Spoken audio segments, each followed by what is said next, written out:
وبركاته. أعزائي مشاهدينا ومستمعينا قناة جت في العارضة، بدأت بطولة كأس العالم للأندية بالإمارات، ودخل ريال مدريد البطولة من أجل الحصول عليها بعدما حصل على بطولة دوري أبطال أوروبا النسخة الماضية.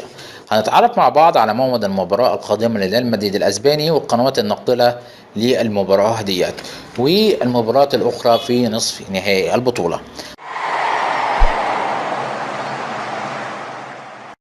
حيث يلاقي فريق ريال مدريد الأسباني فريق الجزيرة الإماراتي الذي فاز على بطل آسيا بنتيجة 1-0.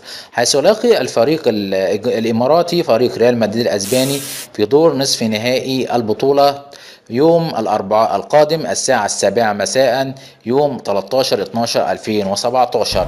ويلاقي فريق غريميو فريق باتشوكا الذي فاز على فريق الوداد المغربي بنتيجة 1-0. والفائز منهما سيلاقي الفائز من مباراة ريال مدريد الأسباني والجزيرة الإماراتي في نهائي البطولة، حيث تذاع المباريات بث مباشر على قنوات بين سبورت القطرية عبر شاشتها بشكل مباشر وحصري.